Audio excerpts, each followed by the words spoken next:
Welcome to a National Committee on U.S.-China Relations interview. I'm James O'Brien. Today we will discuss U.S.-China people-to-people academic and professional exchanges.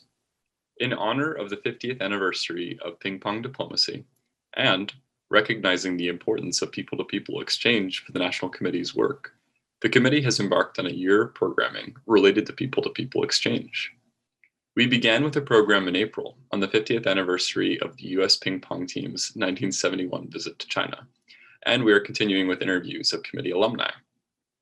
In this interview, we will have the opportunity to discuss the Peace Corps and Fulbright programs, as well as Schwarzman and our Public Intellectuals program. We are fortunate to be joined by Lenora Chu and Willie Thompson. Lenora Chu is a Public Intellectuals Program Fellow, a journalist, and author of the award-winning Little Soldiers, a book about China's education system. She is now based in Berlin, where she covers Europe for the Christian Science Monitor. Willie Thompson was born in Selma, Alabama, and grew up in Griffin, Georgia. Willie worked as a Fulbright Program English teaching assistant in Taichung, Taiwan. Upon finishing his service, Willie worked as an associate consultant for the Bridgespan Group. He took a leave of absence from Bridgespan to join the third cohort of Schwarzman scholars. Willie has since returned to Bridgespan, where he works on impact investing, philanthropic prizes, and workforce development. To start with, I'd like to first hear from Lenora, then Willie, on the question of how you both have been personally affected by exchange. You know, I would say I arrived in China as a private citizen, but then I eventually got back into journalism work. And I would say that the things that was most valuable to me was, you know, at the time I was writing about education, I could walk onto any university in Shanghai and start talking to students. And it was a conversation and interaction pretty much without fear or paranoia. And I would say by the end of my stay, I arrived in 2010. And by the end, I left right before 2020. So I left in 2019, summer of. So over nearly 10 years, that ability to do that had changed almost completely 180% or 180 degrees. And it's a huge loss. Just one very quick example, you know, one of the students that I ended up getting to know over a period of 8 years, you know, he would tell me things that he read about in the news, and then he would tell me his private thoughts about it. And I think that dichotomy, the space between the public persona and the private space, gets lost when we don't have those kinds of conversations. Very clarifying example, very clear sense for how exchanges have changed as the environment in China has changed politically. Willie, what are your thoughts? When I initially went to China, which was the summer of 2013, I was in Shanghai, Xi'an, and I think most people were like, "Oh, you're going to China? Like, why?" And you know, they're like, "Oh, if you go there, you know, find me some fake purses, or like give me, you know, give me some souvenirs and bring it with you." So like very much so, just like, "Oh, it's interesting. Like, I don't really know why you're going there." And I think in a lot of ways that was sort of my interest into Chinese and studying Chinese, because I minored in Chinese at Morehouse, and it was really just it was an experience of exploration. I did not know a person who looked like me who spoke Mandarin until I got to Morehouse and saw a bunch of African American men speaking Mandarin. I was like, "Yo, that's crazy." I want to like try to do that, and so I think that was sort of like the initial sort of experience I had. But as I continued to go to China in subsequent years, I think there were differing perspectives from the people I engaged with back at home, especially when when I was in Taiwan teaching English, and there were some disputes going on internationally with the South China Sea, for example, and with North Korea and everything. And, like, my parents were like, are you okay? Like, are things safe? Like, should you be going back to China? I'm like, yeah, like, yes, like I should, like, it is fine. Like, I'm totally safe. And so I think in some ways, like, my experience of going to China has like informed like a lot of people in my community's perspectives on like what is China like, because I think especially coming into the 2016 election and everything, people were like really like asking all these questions about China in my own community. And I think part of it was driven by the fact they knew someone who'd been there and had traveled there. And I think the biggest change in terms of my experience in China between the first time I went there and like the last time was like, obviously, like, I feel like if you go to China 1 year and you come back like 2 or 3 years later, like you're probably like you're going to a completely different place, which sort of just speaks like the rapid innovation that happens. Like I was using cash money the first 2 times I went to China. When I was in Beijing with the Schwarzman Scholars, I called Bank of America, said, "Can you give me like some RMB and about $100 in RMB so I can just have some money when I get there?" And I got there and they were like, "What are you doing with that cash? Like use WeChat." So I think like those are a couple of examples of how the dynamic has changed since I first engaged with the Chinese language, the culture, and the Chinese people. That's also a wonderful answer. Thank you so much, Willie. I think it's deeply resonant to recognize how views in America have changed and how experiences in China can help our communities back home when talking with relatives and friends to share some insight on what we've experienced. So for this next question, I'd like to hear first from Willie, then Lenora. Do you think that professional and educational exchanges between the US and China are important? If so, why? And the second part of this question is, in the context of competition between the US and China, what do you think the Chinese and American publics stand to gain from exchange programs? To elaborate a bit on our answers to the first question. For sure, yeah. So I appreciate that question. So I think the answer is yes. I think they are important on a number of dimensions. One, I think it's really about like gaining a perspective that's outside of your own. I think as someone who's African American, Du Bois talks about this notion of having a double consciousness. And I think my experience going to a place like China and being a teacher in Taiwan have like taught me more about like what it means to have like a global perspective. And so like there's even like you call like a triple consciousness of like, when I read things or when I see things, I'm no longer thinking about it as a Black man from the Deep South. I'm also thinking about it as someone who's from the Deep South who's had experiences as colleagues, as classmates, as friends from other parts of the world. And so I think that like a part of that is just like ingrained and inherent in some of these exchanges.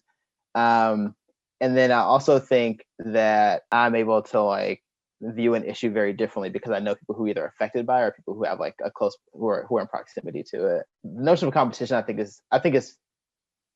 it is good to have healthy competition. I think that spurs innovation. Right, like we're in the middle of the NBA playoffs, right? Like competition can bring the best out of people, and I also think it's important for countries because at some point, like there are just things that no one country can solve for, and you need multilateral and bilateral like relationships to make happen. Like climate change is clearly one of those, and so I think the degree to which there are exchange programs, exchange opportunities that exist between multiple countries, I think you sort of have the bedrock and the foundation to at least have the kinds of discussions and relationships, the quantity that you need to like actually like make really good progress on issues that are just like insurmountable for any particular country. I think there is something that like exchange is like a haven for like the sanctity of the human experience, I think, right? I think like you're able to truly like relate to people in a way that is very different because you've been able to eat, work, and like just like coexist with them. So, and I'm in agreement. The work that I've been doing on education, education and teaching are cultural activities, and I always had thought that culture is an explainer for nearly everything. Like if you think about what happens in the trade arena, governmental relations, business and finance, even the way, two executives, one from China and the US, would relate to each other in a room when they're trying to forge a deal over something. All of that is impacted by culture. And how do you learn about culture from a research study or from a book? You actually have to go there. You need to talk to Chinese people. You need to absorb, what makes them tick. And that's why I think the people exchanges are so important, because it informs literally everything else, right? And the other reason it's important is because you have a deterioration of governmental relations. And so even, institutional exchanges. So really what's left is the people to people. And now that is obviously, I think it's somewhat in jeopardy as well. So I think we're entering an era where there's not going to be a lot of information exchanged. And as far as competitive advantage, I have very specific thoughts about this. A few years ago, when I was, giving a lot of book talks about education, I actually looked at the numbers at any given time. The classic people-to-people exchanges in education, right? University students coming over, others going over there. And at any given time, there were like 3 million Chinese students studying in America, 3 million. So that's a lot of Chinese understanding American culture, speaking English, learning about our governmental systems, and going back with that knowledge. Whether they stay or go, they have this knowledge. Now, the reverse pipeline, how fat was that? It was actually 15,000. So, in the US, 3 million at any given time. In China, only 15,000 Americans at any given time. And for sure, that number is much, much smaller now. So I think that as far as competitive advantage, you have many more Chinese who understand our systems and our culture than the reverse. And I think the number is even going to get smaller on the American side. So how can we make good decisions about China if we don't really understand what's going on? And that's what I worry about. There's an anecdote I like to tell.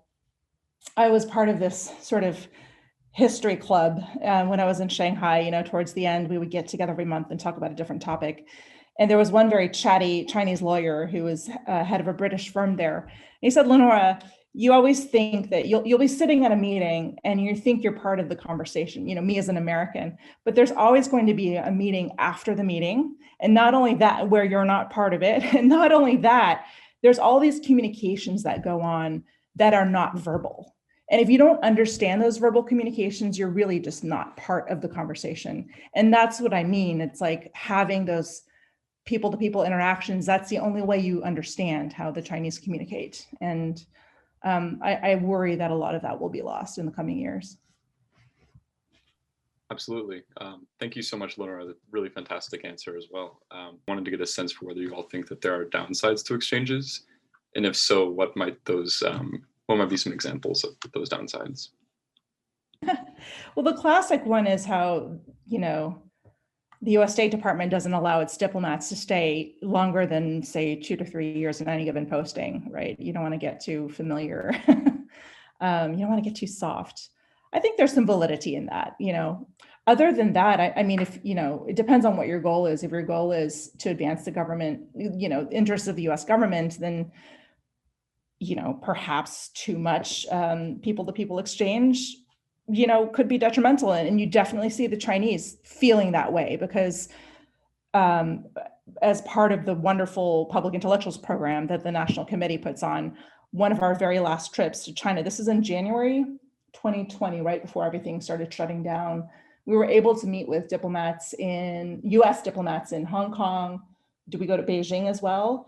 And they have no access anymore. It used to be that the consul general or his deputies could go to, a university in Chengdu and just go meet with people. They can't do that anymore. The Chinese government has basically deemed that it's not allowable for them to have these people-to-people exchanges. So the Chinese government is finding these kinds of things, for whatever reason, not furthering their interests. I don't think there are many other downsides, to be honest. But you're right. It is the context. When Chinese citizens abroad have the potential to be accused of being agents of their own government, that damages people to people. So maybe, I think we're in a time where we're trying to figure out where the pendulum is going to land, and it's very uncomfortable for everyone. I would say there are 2 points that I would say in terms of the downsides on exchange. I think one is sort of like meta, and then the second is more sort of just a function of like my experiences being abroad.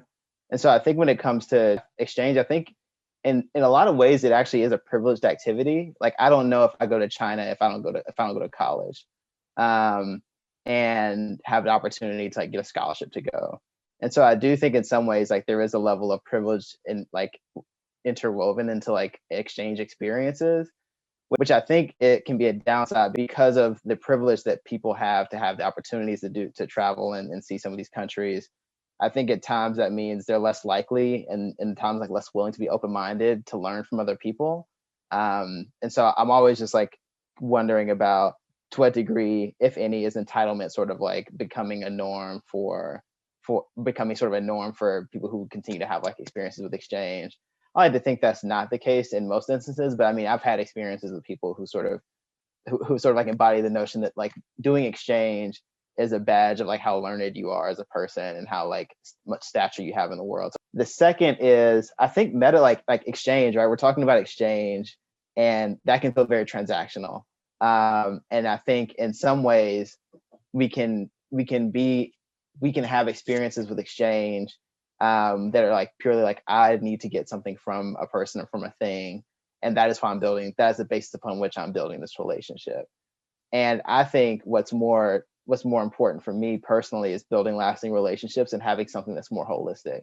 And so it's, to me, it's, maybe this is just semantics to some degree, but I do think there's value in transitioning from exchange to something like accompaniment. Like, what does it look like to truly like grow and learn from people as we continue to live our lives and grow as professionals, as parents, aunts, uncles, members of communities. I think that is something that has not always felt apparent in my exchange experiences. And just to give one example, right? Like I taught in Taiwan, and you could argue that like my teaching first through third graders English, to what degree that actually improved their English speaking, probably marginal at best, right? Like 10 months of me being there is probably not going to make a world of difference in terms of their ability to speak the language. In that way, like the exchange might not be as readily like a plus, but sort of thinking about Fulbright's mission of like a little, a world with a little more knowledge and a little less conflict, I think there is value in having someone from a context that's different than your own and continuing to have that exposure. When I was in Taiwan, as I was sort of like thinking about how helpful am I actually in this entire equation for the purposes of exchange, and I found that the cultural component actually is like quite valuable. The linguistic part is sort of just like a vehicle in which like that culture is exchanged, which to me is fine, but I think it was at least valuable for me to ask that question and to question that assumption. Fantastic answers, Willie, and very nuanced points. For the next question, I wanted to hear first from Willie, then Lenora, about the cultural challenges. But what challenges culturally do people potentially face in exchange? I think the most clear sort of difficulty is like culture shock, right? Like I think and that can happen at a multitude of levels. For example, for me, when the first time I went to China, it was getting used to like going to a restaurant and not like ordering stuff for me. It's like, oh, we have to order stuff for the table. It's like, I'm sort of like, all right, I want the gulao roe, I want the chao fan, I want like this. It's like, oh wait, like, like what does everybody else want? Okay, cool. Let's all like make a decision. And I remember like the third or fourth time that happened, I was like, oh, that's actually kind of cool. So I think like it exists like at like those like very like day-to-day levels, I think.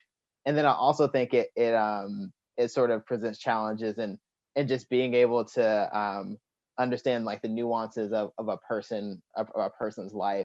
I remember talking to my coordinator in Taiwan about we had this like huge dinner I think towards like the middle of the year, and she told us like like her mother never told her that she loved her. And like I remember like all the mostly Americans like, oh my gosh, that's like so like it's heartening, like how. And then like but then she started to like just explain some of the cultural dynamics, and you're like, oh, like I get that. And like I think that there's just like ways in which like it is harder to relate if you're not sort of like attuned to the cultural nuances of people's lived experience. And so in addition to just like navigating like saying no but like doing it indirectly, like I'm not great at that, which led to like a really long hot pot dinner one time, but that's the story for another time.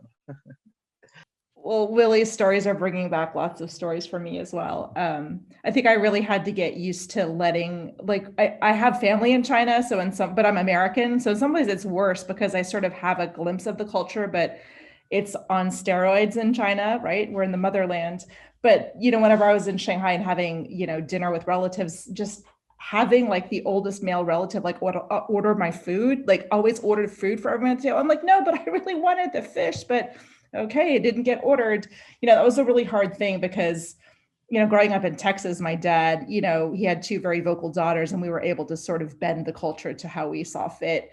But that didn't happen in China. And I think that the cultural rituals, I mean, there's just so much ritual there, and it's really exhausting, right? Like when to give a gift, how to give it, do you give it with two hands, a business card with two hands, and it's got to have all your titles on it, all these things that you just don't know unless someone's told you, or to do it. And I remember I will tell the story. It's really embarrassing, but my great uncle lost his mother when we were actually living in Shanghai. And so I was representing the American Chus, and my dad said, okay, just prepare this amount of money and give it to him. You're supposed to give money at a funeral.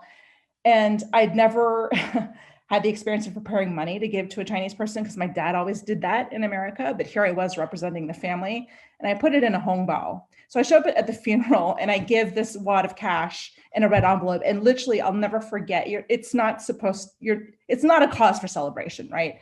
You're not supposed to give anything in a red envelope unless it's like, a joyful occasion. And when my uncle took, he took it, he went, and then he took it so fast and like hid it somewhere. I was just mortified. And I emailed my dad later. He's like, you put it in a hongbao? Like, what are you doing? It's just all these things that, it just is so embarrassing if you don't know, because and also you're supposed to step around the fire after the funeral. You're supposed to step around the fire. I think I stepped over it. I don't even know. But, I think the Chinese also find it exhausting too. And I think the younger generation is changing. They're not attaching so much significance to some of these things, but I would say just be careful and ask a lot of questions. That's very good advice, Lenora. Thank you both for excellent answers. For the next question about how have U.S.-China exchanges contributed to your views of the U.S. and China? How have those experiences been clarifying for you? Yeah, I think I'll go back to one of the first things I said, which was, one of the chapters in my book is about political education. And, the word communist is really loaded, especially if you're American, right? And one of the characters that I got to know really well, he was showing me all of the essays he wrote to get in, to become inducted into the Communist Youth League. And it was, walking down the red road, eyes straight ahead, marching like a good soldier. And then I would look at him and say, you wrote this? He was like, yeah, I had to write this. And we'd sort of joke about it. He told me how he really felt about what he was writing. And I just think that without those conversations that happened on a person-to-person level, I don't think I would have understood, again, the difference between the public and the private space of the Chinese. And I think a lot of Americans who don't have a lot of experience with the Chinese, it's so easy to say, oh gosh, they're all, yeah, they're all commies. They're brainwashed. They don't have an individual thought of their own. And I see that narrative a lot. When I'm out there talking about education, people will say, well, there's no creativity. They can do math, but at least, we in America, we do creativity really well. But again, have they ever actually talked? Do they even know what creativity means? What's the definition of creativity? Have they ever talked to a Chinese person about their views on creativity and the creative process? No, the answer is usually no. So I think that having conversations with real Chinese people as an American really helps fill in this really valuable context.